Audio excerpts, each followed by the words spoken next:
Nope. And now we're live. Great. Welcome everybody to this Hangout on Air.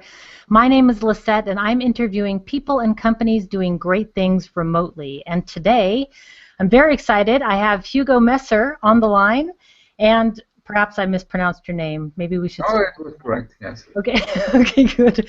Welcome, Hugo. You are the author of The Art of Managing Remote Teams and also the CEO at Bridge Global IT Staffing. And you caught my attention because of an interview that you did with InfoQ. And when I read that InfoQ article, I just knew I had to know more. So welcome. Thanks. And for anybody watching, if you have questions, then go ahead and you can tweet your questions to #RemoteInterview now or in the future, and we'll get those answered. So Hugo, let's get started. Tell us a little bit about yourself and your story. It was very interesting on the website. Thanks. Well, you told a lot already. So I'm Hugo Messer. I've written several books. Yeah, let's start with I've been managing remote teams for the last 9 years, and I'm mainly in software development. So right now I started out with the idea of helping Dutch companies to outsource their works to, well, initially Ukraine because that's where I started, and later on India. And first, my company was an intermediary, so I had a lot of teams in Ukraine where I would work with projects from internet agencies and software companies in the Netherlands, and then outsource it on a fixed price to the teams in Ukraine. And that kind of took my company off. It worked up to a certain level, and then I learned a lot about how to not do it on fixed price, how to do it in another way, and in 2008, I started in 2005. 2008, I set up my own office in Ukraine together with a company that I already worked with for the 2 previous years.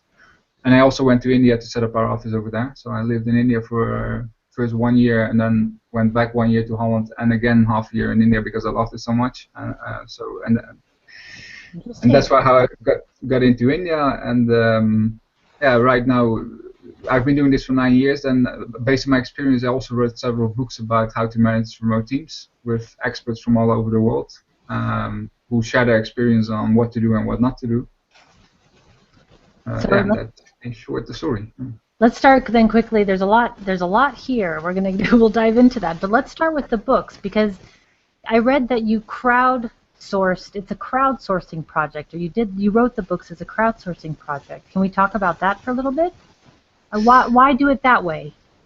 Well, somebody coined the term crowd writing, so maybe that's, I don't know. I think she was the first one to name it that way. But so, well, I thought, okay, I wanted to write a book for a long time already, and I had it as this big thing in front of me and postponed it all the time. So then I thought, okay, how could I do it more easily? So I thought, what about, defining the chapters, defining the theme, and then finding authors from all over the world who know more than me probably, who could write something about their experiences within this area of managing remote teams. So then I decided to split it up into 6 different books around a different theme within managing the remote teams, and then specifically for software development.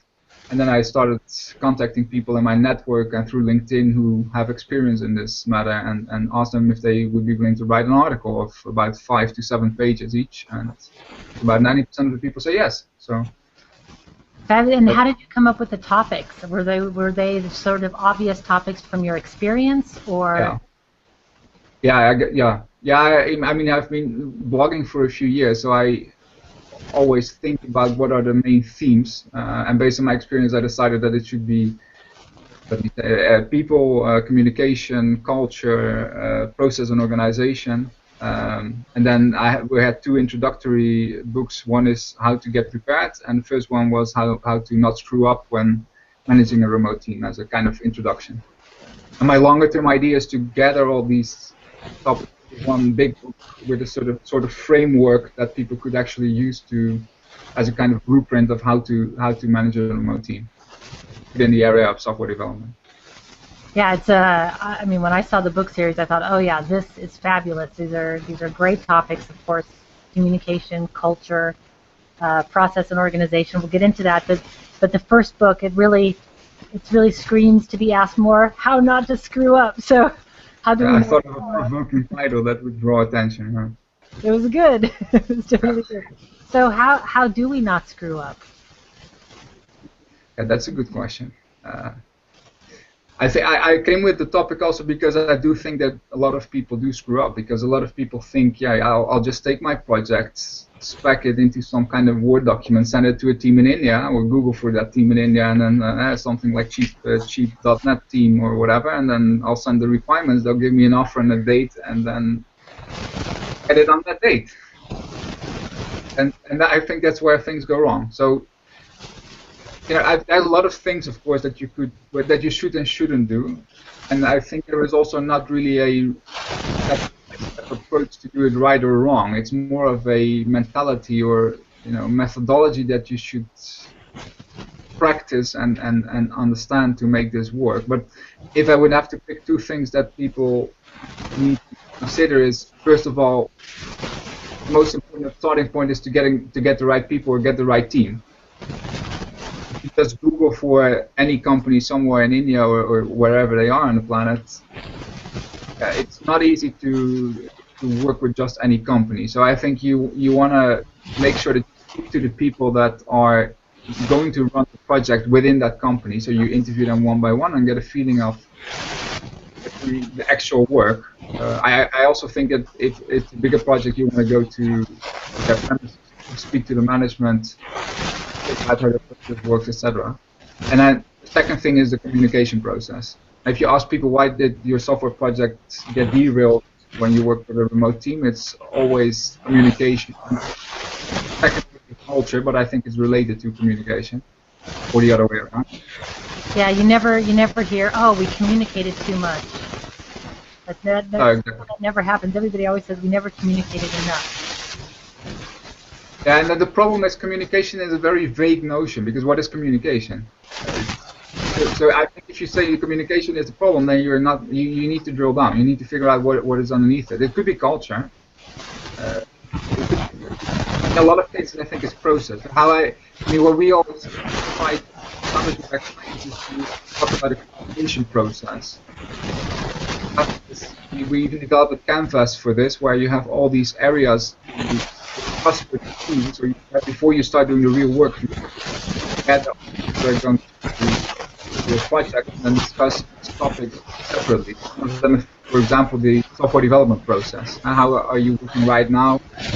How you adapt your process to the new situation? And by discussing it, you get more clarity on how you're going to work instead of just getting to the point. So we're talking a lot about people who are going to other places to find their team. And it's a little hard to hear you. Yeah, I'm having actually trouble hearing you also.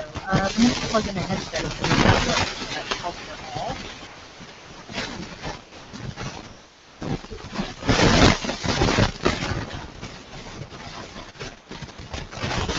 Does that help at all?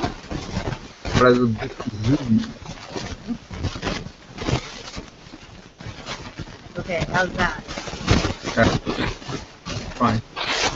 I'm having trouble hearing you as well. I don't know if you're Are you black? They push you call again? Or?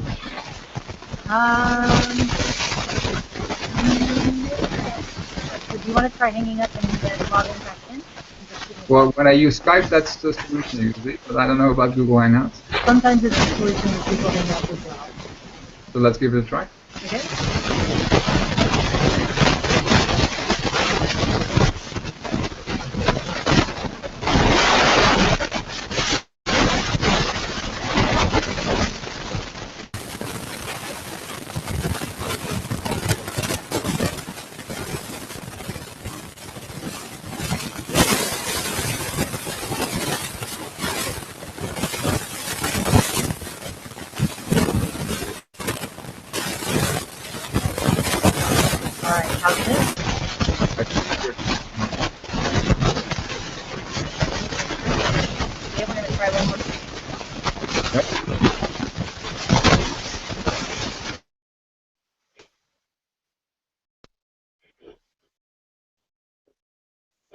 All right, how's this?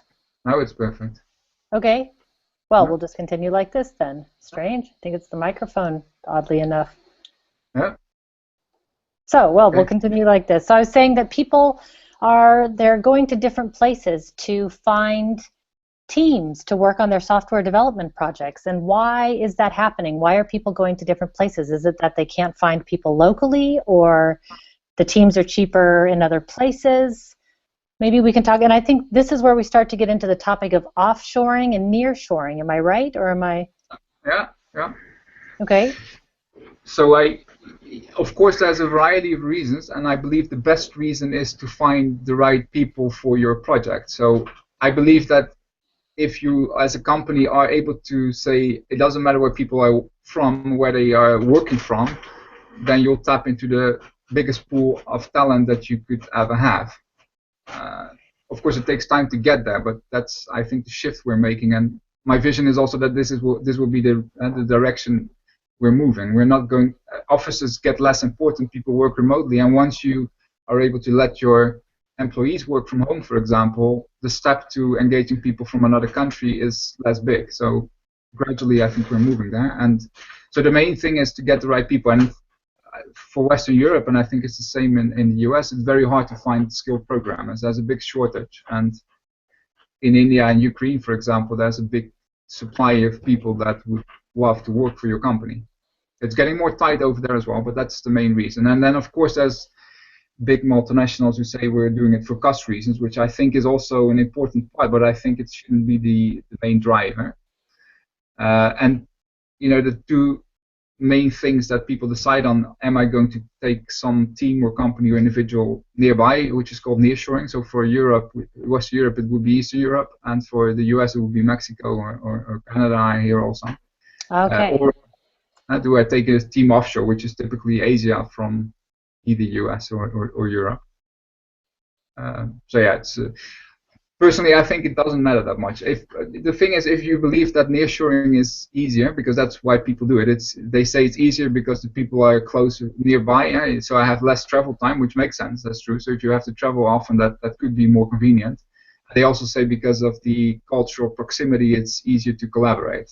That's a thing that, if you believe that to be true, it is. So my experience shows me that in the end, if you behave in the right way and if you're open to making it work, it doesn't really matter where they are. So if you want to make it work, you're going to make it work, is kind of the bottom line on this. So, but if you want to put obstacles in the way. Well, if you get the right people. I mean, of course, there is a lot of obstacles, so you should do the things right. You need to get the right people, and you need to get the right communication process, and that's not done overnight, depending on how you work. But right.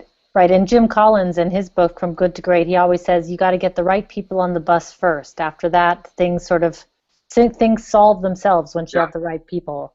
Yeah, and I can understand that. So, time zones.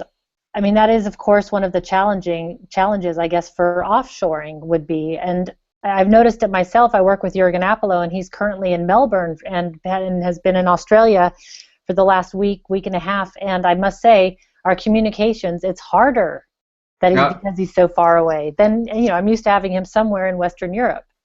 Yeah. So it is harder. I mean, are time zones a real issue? For me, it's not really an issue, but if somebody's in Australia or China, I can imagine it is, because your overlap is less. With India, for example, from Western Europe, you always have half a day overlap, and I think that's enough to make everything work, because you adapt your process to it. But if you have no overlap, or you need to squeeze out 1 hour overlap, it's probably harder. I have never tried, but I think that's a challenge. I think you're right. I think half a day overlap is okay, because you get enough time of being together that it's not too much of a delay. Exactly, and you can, I mean, as long as you have time to communicate and adapt and make sure your project is on track and answer all the questions, it works. So something that keeps coming up now over and over again in the conversation is the issue of culture. And I haven't been able to talk to a lot of people who have dealt with this successfully, or have even really defined what the real issue is with the culture. Can you tell us more about it? Maybe some stories about culture where things have gone wrong, or culture where things have really worked, or where it hasn't mattered, or what should we be aware of? Well, I think it's about awareness, as you say. My pick on this is that in the end, it doesn't matter what culture you work with, you just need to get used to it. So if you get a new colleague in your own country, in your own office, and you need to start working with him, you need to get used to that person because everybody has his own characteristics, and you need to adapt. And oftentimes you're wrong also in your hiring. And I think with another culture, you have a few factors that add to the complexity. Because if you don't understand the Indian culture, for example, you first need to learn how that culture has an impact on the person. But having said that, I also think that some people overestimate the influence of culture, because in the end, it's just people working together, and you could blame everything that goes wrong and every miscommunication on culture, but I have miscommunication with my Dutch colleagues as well. So I think the main thing to do is to accept that there are differences, and from that point onwards try to devise ways of organizing to manage around those cultural differences.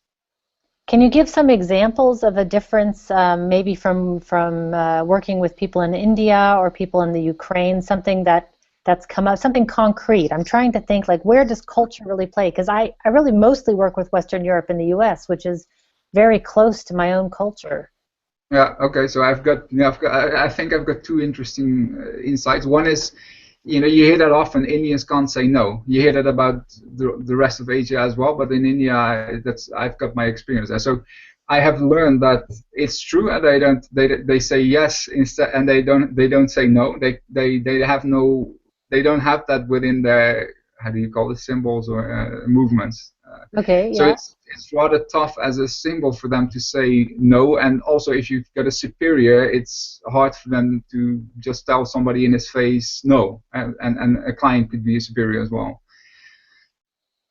So because I've lived 1.5 years in India, I actually don't even notice this anymore. So if I don't, yeah, it doesn't appear in my brain at all anymore. So I think it's because the guys that I work, because I've got 40 people in my office in India, and they are all used to work with me and with Dutch people. So I think that this matters a lot. From both sides, you learn to adapt, because the Dutch are very blunt and they would say anything, while the Indians could really easily get insulted when I say something blunt. And I was going to say this is really the perfect culture clash here with the blunt Dutchness, and then yeah, absolutely, yeah, because it's true, the Dutch are blunt. Yeah. I love it.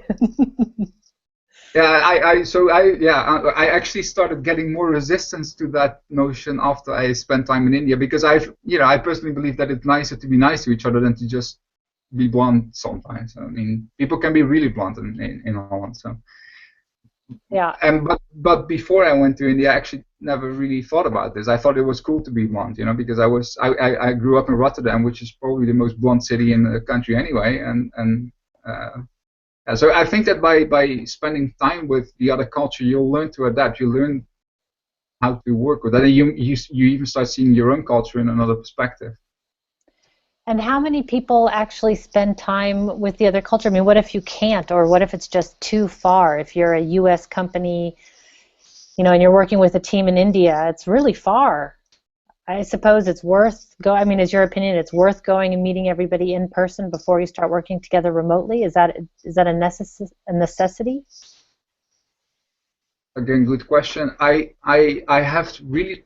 still believe it is possible to collaborate without having met each other.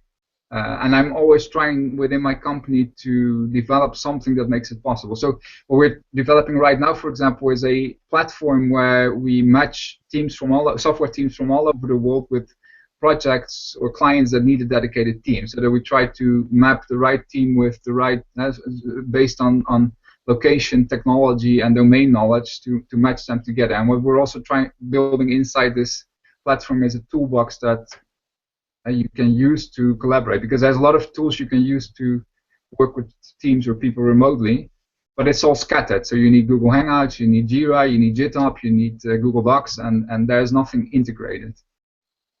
How did I come to this? Yeah, so that's what we're trying to build with this platform. We were talking about, now I've forgotten too, which is crazy. I'll look back and go, oh yeah. Well, it started with culture and the differences in culture. And then, it was, do we have to meet? Exactly. How you, do we have to meet? So I think it is possible, but I think it's better that you move to the country you work with for a while. So, if you start working on a 6-month project with 3 developers in India, for example, I would recommend go there for a week or get the project lead to the US or Europe so that he can spend 1 or 2 weeks in your company to understand how you work, how you think, how the system works, etc. So it helps a lot. After you've met each other, it's much easier to collaborate. Somehow something changes. If you went out for dinner, you had a beer together, it works more easily. It's just human nature, I think. Yeah, it's weird, isn't it? The extra senses that you have of actually being together just enhances it. I am also, Yeah, though, of the opinion that it's not necessary. I mean, I always think it's better if it can happen, but if it can't happen, we still have to find a way of getting the work done, and I think it's possible. I think so too, and it's harder also. It makes the challenge bigger, and people think, if, for example, in a software project of 6 months, even if it's with 2, 3 people, it's quite a lot of money, and then you always have a chicken and egg problem. If you try it, you think, okay, I'm going to try this 6-month project, and if it works, then I'll go to India to meet the team. But the logic, I think if you do it the other way around, is probably better, and it doesn't cost much to take a ticket and go there for a week. Right, considering how much you could possibly save by having Yes. just been there, all the problems and the communication Yes. that yeah. So you had given us one example about a Yes. culture difference, and I wanted to see if you remember what the second example Yeah, is. the second would be for Ukraine, which I think it's hard. I don't like generalizing about cultural differences, but the thing, for example, with Ukraine, and I don't know about the rest of Eastern Europe, uh, they are by nature more open and proactive. So the people in Ukraine have no difficulties telling you that they believe your idea is not the right one and they have a better idea. Where an Indian, for example, does have this challenge in the beginning if he doesn't know you. Um, but I think the flip side, so they are more proactive, and that's why clients like nearshoring, because they think, okay, they will tell me more easily what is right or what is wrong, how we should approach a certain problem in software development. The flip side is that they can really put their heels in the sand. I'm not sure if that's the right English Yeah, I see the same. phrase, but so it's a culture where they like discussion. So that's a term they also often use. Dutch also like it, but I think you can even more. They like to discuss a certain thing, and sometimes they take a certain stance on a topic, and they won't move. So you spend a lot of time trying to convince them that it could also be different, and so I think that's for me a typical thing in Ukraine. Okay, interesting. So it's more a matter of if you know that these are the challenges, you can find ways of working around this. It's just a matter of sort of knowing the culture, and that requires really learning about your team and not just hiring anyone. I mean, when you say that you should get the right people on your team, how many people actually, is it common, I guess what I'm asking, for people really to send out a set of specs and then just expect it to happen? Is that common?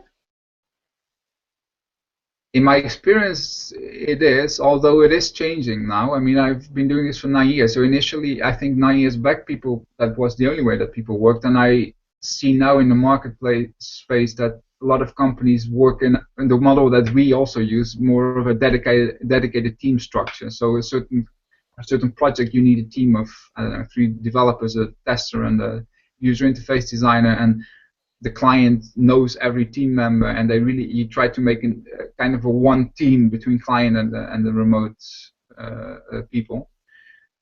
But I do think, like, you have sites like Odesk, which you probably know. I think those stimulate. I mean, the Odesk tries to open it up a little bit. They say you pay by the hour, but still, a lot of stuff is probably going on fixed price, small projects where you agree on what needs to be built with a certain delivery date. So yes, I think it still happens a lot, but I also see in a bit. So that's the bottom of the landscape at the Odesk projects, which is all. I think the average project in Odesk is somewhere in the range of $700 to $1,000. So it's all very small. Then you've got those multinationals that do it, and what I see here is that they all try to solve the problem of alignment between the cultures and the distance to get Indians over here. So if there's a big insurance company and they work with I think Tech Mahindra, I know HCL it is, and they have about 200 people in India working for that insurance company, and 80 people additionally are in their office of the insurance company. So by sending a lot of people back and forth, they solve it, and that's how the big companies do it. Which obviously can work, but it's an expensive solution and probably also not the most convenient for a lot of people. Interesting. So it seems to me this model, and this phrase keeps coming up a lot. It's the phrase of organizations are becoming more liquid, which means that they're building the teams that they need for a project and then taking another team or morphing the team as needed depending on the project, which allows them to not necessarily have 40 full-time employees that they need to keep track of all the time. It's more liquid. They can shrink and expand according to the work that's coming in. Is that, you're nodding your head, so it sounds like that is something that's happening. Yeah. I think that's the main thing. Like, you get electricity in your home, you can hire people as you need them.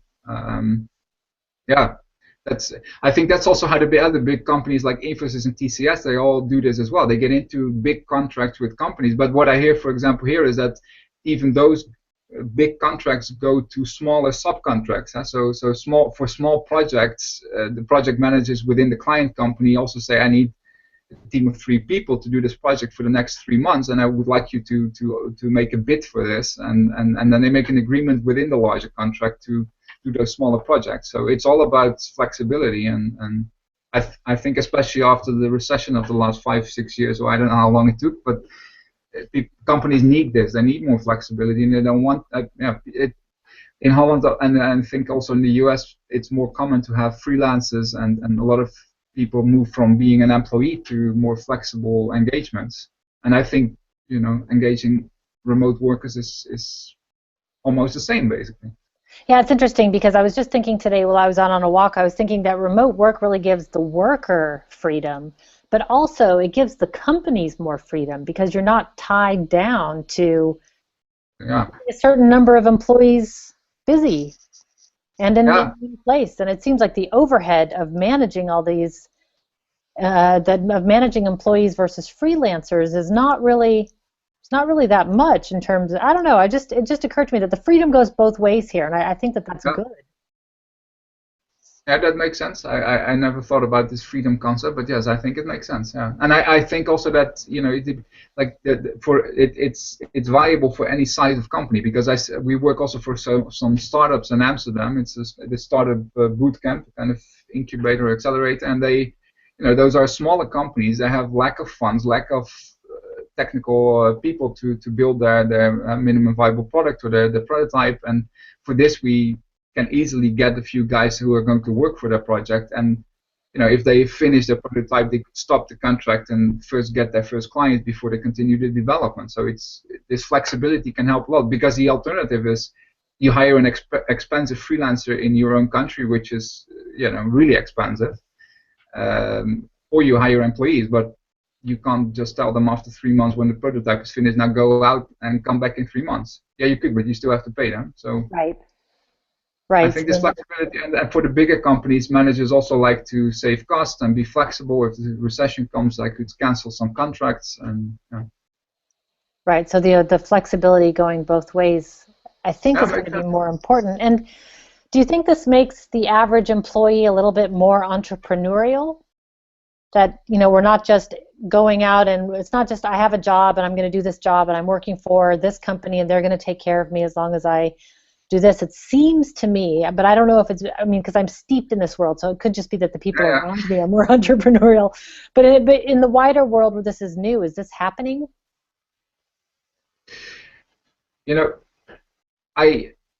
Maybe we shouldn't get into a philosophical discussion, but I think that from being an employee to becoming a freelancer is, you could call it entrepreneurial, but I think it's just another way of structuring the agreement with an employer. Because in a lot of cases, people start as a freelancer, and what they do is, they're a little bit more free, but they still work 40 hours for the same boss, or they have two clients and they work. So I don't know, it's still kind of employment based.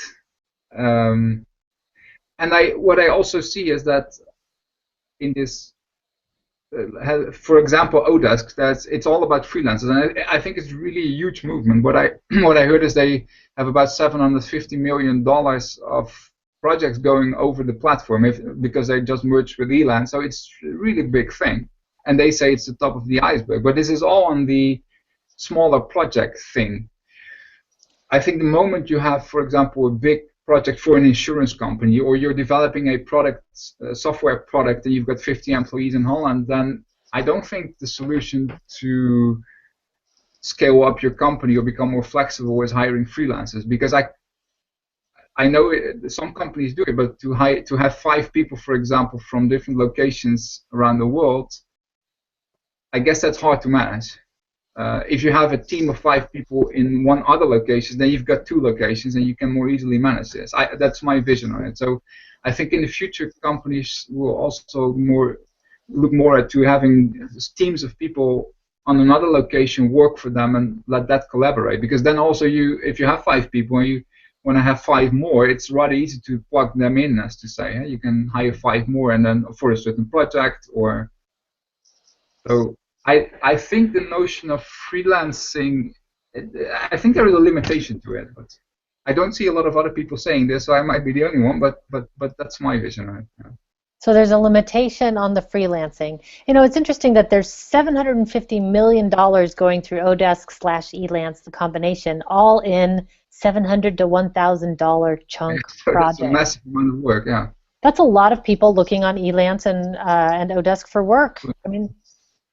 Yeah, exactly. So I think it's a big industry. I mean, that's clear. It moves from employment to freelancing. I just wonder how big the shift is, because yes, it's about freedom, but then still on a larger scale, teams can get more work done, and you still need teams to.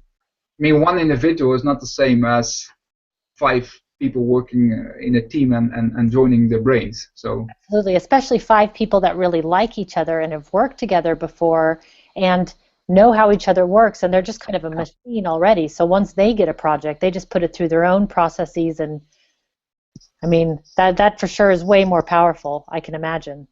Which could, of course, also be done with 5 freelancers, but that have worked together. So there are, it's not black and white, but yeah. Right. There's a middle ground. You know, it's interesting because the one thing that I think of when we're talking is there's a company I interviewed in June called Starter Squad. They're actually also located in the Netherlands.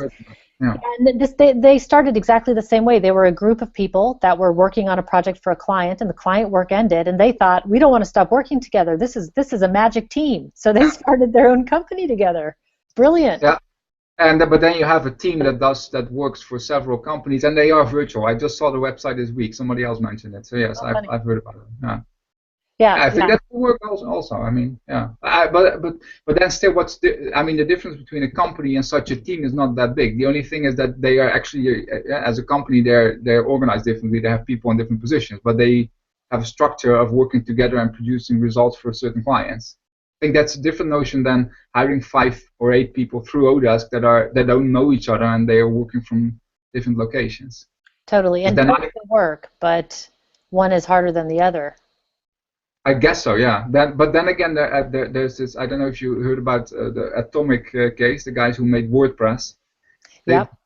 Yeah. Well, so they have 220 different people from 250 or 200 locations all around the planet or something. So it's.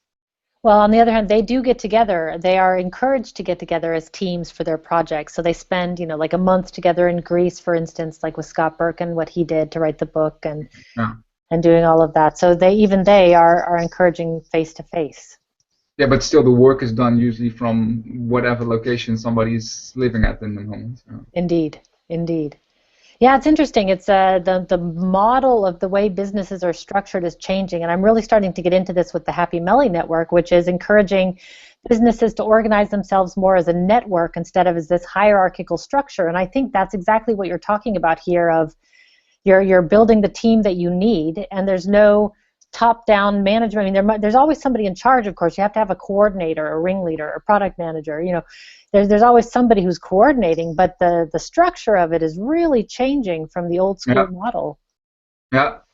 Yeah, I think so too. Yeah, it's maybe not even how you organize the people, because there's also these websites where you can post a scientific problem, for example, and then get a reward of 50,000 for the guy who gives the best solution to this. So that's a totally different perspective from just thinking I have a few people on a certain location who do work for me.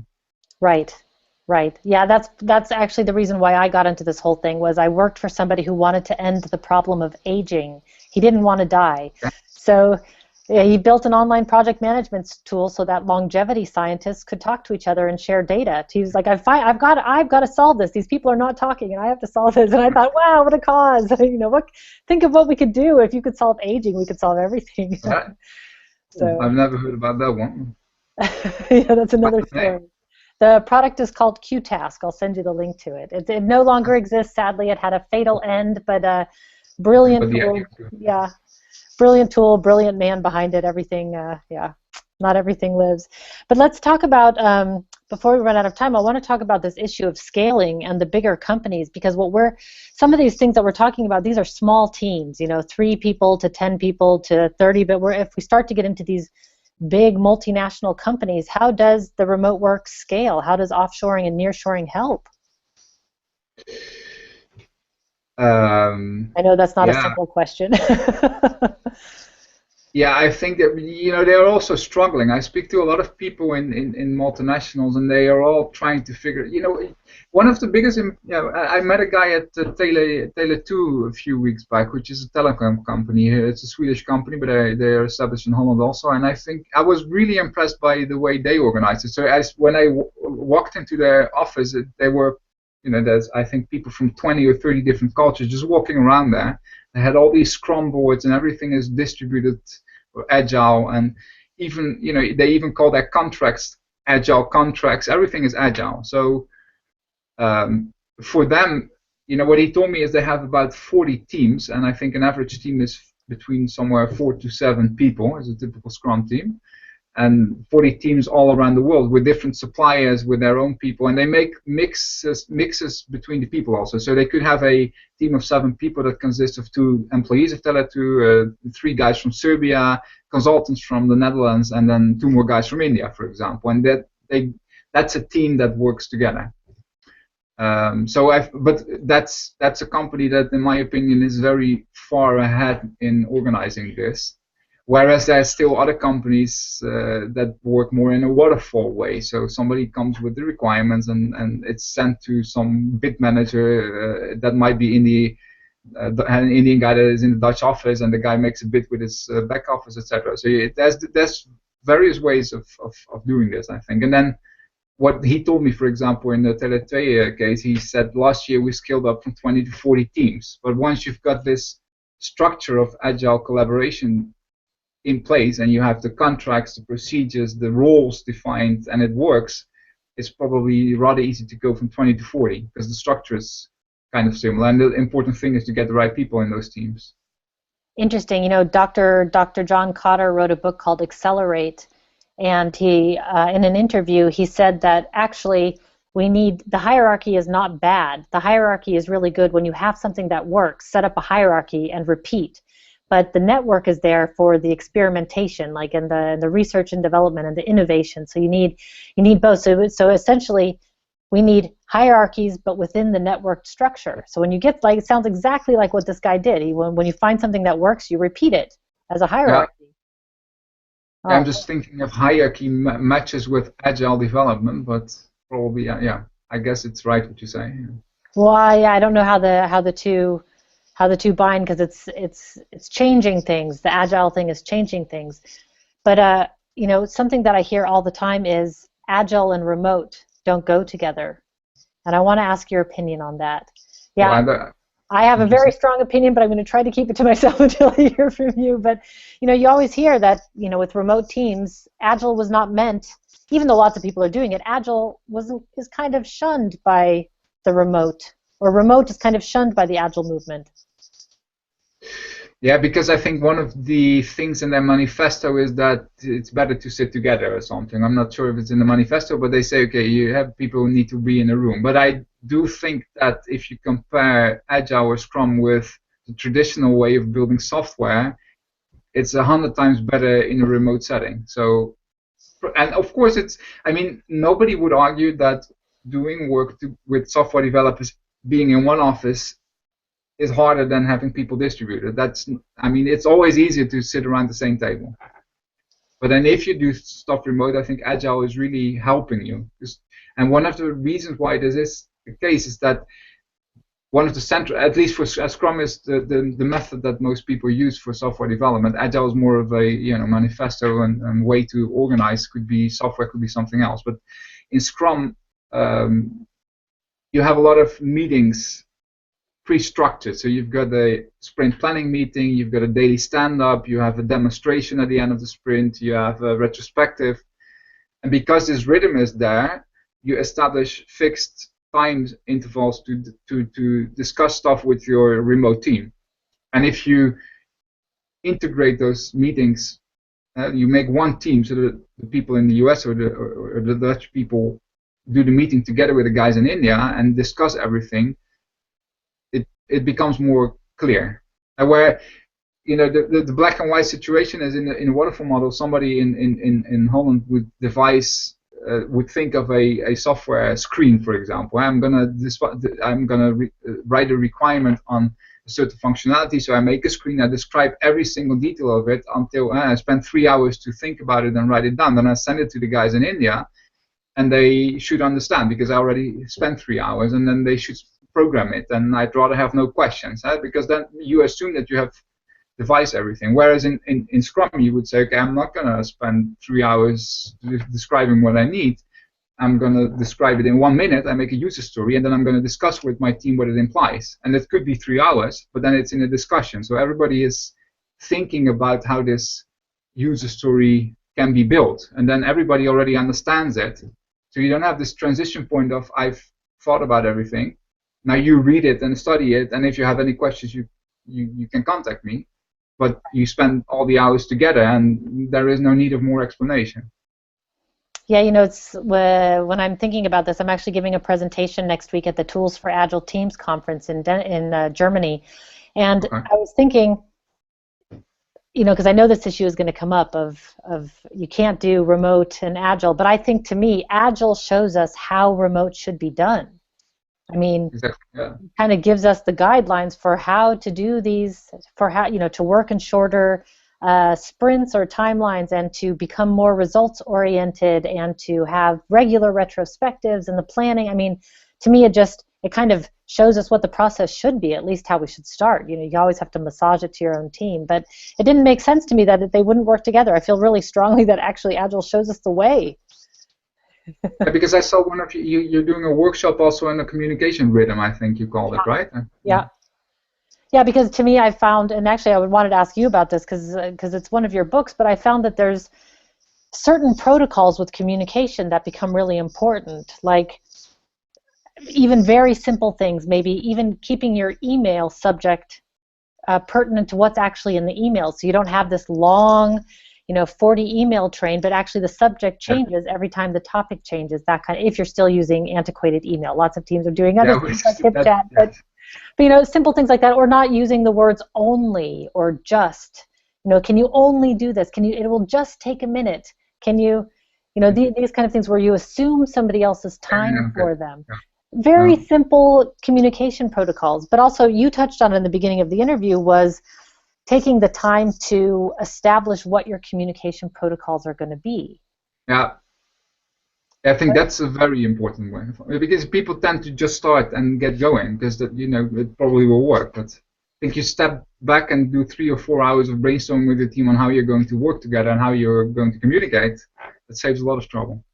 And it's surprising, I think, that the different ways in which people do it. I worked with somebody who was an email fanatic, and I happen to hate email. And so they were using email as an instant messaging system, and I thought, why don't we just use instant messenger? It would be so much faster, and then my email box, So it was even just a slight communication difference like that caused, and in the end, caused big problems. Yeah, email was probably fatal in maybe in organization in general, but specifically if you work with remote teams. Can be, yeah. So you say that. I'm curious. What other tools do you recommend, or how do you organize your communication with your teams? There's this the way of communicating and collaborating for software development, and at the same time, of course, I've got a company and I've got managers. So I have an office in Odessa, one in Kiev, then in Kochi. I've got actually my sales guys in Holland are also working from home, and we've got an office where we sometimes sit, but not always. So we're actually on the organization side also sort of virtual, and although I don't really like the term virtual because it looks like I'm working with a robot, but so people are working from where it suits them. I learned in the beginning, when I started that and I had managers in different locations, I didn't really have a method, and then after a few years I came across the Rockefeller habit, which is it's from a US guru, Vern Harnish, and he wrote a book about this, and it's a methodology for growing companies. And one of the central elements is a meeting rhythm for managers. So he says, okay, you make plans for 20 years, you make plans for 5 years or 3 years, and then you make a full plan, a strategic plan for 1 year. You take quarterly goals, weekly goals, and daily goals. And we have, like, how we organize this. We've got a Google sheet where we have all these things. So one sheet is up until the year, and then the other sheet is about top priorities for the quarter and the week. So every quarter we do a session with all the managers where we define the 2 to 5 main rocks for the quarter, and every rock is assigned to a specific manager, and each manager also makes a plan with 2 to 5 priorities for himself. And every week everybody makes a plan, and we have a weekly meeting of about an hour on Monday, not about an hour, 1 hour, and we discuss those, the rocks for the previous week, the KPIs that every person has, and the plan for the coming week. And every day also we have a short meeting of about 5 to 10 minutes where we discuss what did you do yesterday, what are you going to do today, like with Scrum, and are there any issues that you're facing. And by doing this every quarter, every week, every day, you get a certain rhythm that makes collaborating much easier. And because if you don't do this and you don't speak on a daily basis in a fixed time interval, people might be stuck on something, and then a week or 2 weeks later you hear something and you thought, okay, I could have prevented that very fast, and you actually lost 2 weeks. So by meeting more, you actually get going faster. So that's on the management side, and I think so. I think if I would recommend anybody how do you organize virtually, I think for the management side or organization in general, not software development, you take the Rockefeller habit, and then for the software you take Scrum. And that's a good starting point. Right, and you can massage it. The details can be massaged for every team as needed as you go. Yes, yeah. So you bring up something that you have people set their own goals, and you set your 2 to 5 rocks for the quarter or even the rocks for the week. How do you evaluate performance on a virtual team? Is there something special that you do there? I mean, if somebody's not meeting their KPIs after a long period of time, have you been in that situation, and what do you do when that happens? Yeah, sure, I have been. Yeah. Well, again, I think it's important to make a distinction between general management and software development. In what we do in software, in the projects that we run for clients, is every week we ask the client how satisfied he is with the collaboration on a scale of 0 to 10, and we do it both sides. So because a client might also be unavailable or describe requirements in the wrong way. And we might as well. So we do it back and forth. And then for the productivity of programmers, that's a tough one, because there's a lot of books written about this. But if you use Scrum, I think velocity makes most sense, and then especially velocity over time. So velocity is how many user stories does a team get done in a certain sprint, which is typically 2 weeks, and you look at how this evolves over time, and hopefully. Sorry, I didn't mean to cut you off. Hopefully over time they get more user stories done in each sprint, and then it goes the right way. I really like the idea of having the work velocity every week. It made sense to me when I first learned about it. I thought, and I tried to apply it to myself every week with okay, you can only get these 3 things done, I have my own point system. And So you do it also for your normal work, not software development. yeah, I just do it for myself, Yeah. just to see, just because I'm over enthusiastic, and I tend to overdo what I think I can do, and so it kind of gives myself a reality check. It's a friend of mine termed it a Scrum of One. It's the Okay. Scrum of Yeah. One series, which I thought was a great name. So with Yeah. performance, And then back to your question, like on the management side, what we typically have, we have KPIs for the role that a person is in. So we have 2 or 3 KPIs for the operational stuff. Like for sales, it's how many opportunities do you have in your pipeline. For operations, in our case, for example, the KPI for our operations manager is the average score that we get from the clients in his weekly monitoring, so the collaboration rating. So for each role, we have a KPI that indicates if he's doing his responsibilities well. And then every week they also report on the progress on their rocks or their top priorities for the quarter. So you can see it from what they worked in the week. But the main thing is each manager should keep the rest of the team updated on how much progress he's making, if he's stuck, what he's going to do to make his rock anyway. Because the most important thing is to make that rock for the quarter, and how he does it is his responsibility. So I think everything needs to be about output. You need clear goals and a way of measuring it and communicating progress, and actually that's it. yeah, sounds simple, but there's 100 tools to help you do each one. Absolutely, yeah. So I got a question from somebody watching it, which is a very broad and general question, but maybe it's a nice way to sort of end the conversation, which he asks, what makes it worth it? And maybe a different way to phrase that is, why do you love this way of working so much? What makes it worth it for you?